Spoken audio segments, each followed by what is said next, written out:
असं आहे की जे एंडोपॅरासायटिक आहेत ते एका मुळावर दुसऱ्या मुळावर असं ते त्याची वेब तयार करतात जाळं. ती वेब कुठवर जाईल त्याला मर्यादा नाही. त्या आणि बुरशी मायक्रोरायझा आणि ती तुम्हाला त्या पिकामध्ये आणि त्या मायक्रोरायझामध्ये ॲक्च्युअल त्याचं कम्युनिकेशन होतं की मला हे न्यूट्रिएंट पाहिजे, ते न्यूट्रिएंट पाहिजे, ते न्यूट्रिएंट आणून देतात.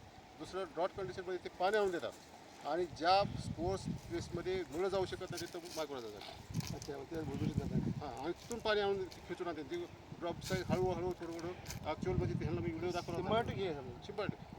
त्याला व्हिडिओ दाखवला होता. तुम्हाला एखादी ट्रेन चालल्यासारखं दिसते पाण्याची.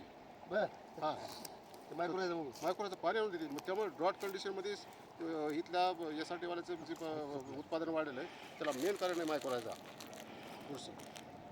आणि जिथं ही आता ही हलवत नाही तिथं वॉटर स्टोरेज कॅपॅसिटी वाढते नाही इतरांपेक्षा. यावर्षी पाऊस कमी पडला ना ती येणं बोलावा जास्त घालून ठेवला सुकलीच नाही सर. ही सुकली नाही ते डायरेक्ट वाळून म्हटलं होतं 28 दिवसाचा ब्रेक नंदुरबारमध्ये आदिवासी लोकांना भेटलो ते म्हणजे आम्ही हे नैसर्गिक शेती करतो. तसंच ते याला गडचिरोलीमध्ये मी होतो त्यावेळेस मोलका टाकत होतो.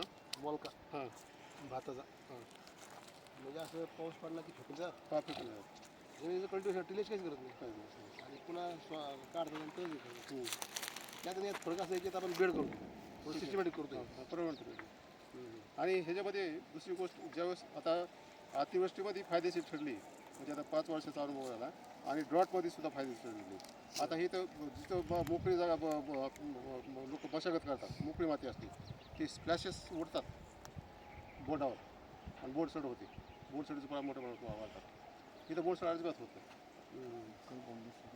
कारण ही माहिती थोडी ही झालेली असते उडत नाही. आणि अतिवृष्टीमध्ये पाणी बाहेर पडतं हे आणि SRTमध्ये पाणी ज्या दिशेने वाहतात त्या दिशेने बेड करायचं रिकमेंड करतात. की अतिवृष्टी झाली की पाणी बरोबर बाहेर निघतं जाते. त्यामुळे तुम्हाला उतर वाढवी नाही.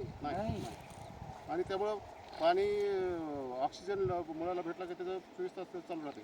आता अतिवृष्टीमध्ये ड्राऊटमध्ये कसं पाहिजे ड्रॉट नाही आपल्याकडे ते कसं मोठे पाऊस पडायला लागले ते जास्त त्यामुळे ते उलटं ते खराब नुकसान होतं त्यामध्ये. त्यामुळं ड्रॉटमध्ये बी आणि अतिवृष्टीच्या काळात सुद्धा ड्राऊटमध्ये समजा जो काही पाऊस पडला पण ते आपल्या हातात नाही ना. आता कसं आहे पर्क्युलेशन पण वाढत असेल ना सेंद्रिय म्हणजे कर्ब वाढल्यामुळे क्लायमेटिक कंडिशन एवढे हे झालेले आहेत की तुमचे रनऑफ कमी होतो. 2-3 पावसामध्ये तुमचा पावसाळा संपायला लागला. त्यामुळे ही तुमचं उत्पादन आता मी सुसलादीच्या क्षेत्रात गेलो रोहित मी जॉईन झालेल्या तसं गेलो.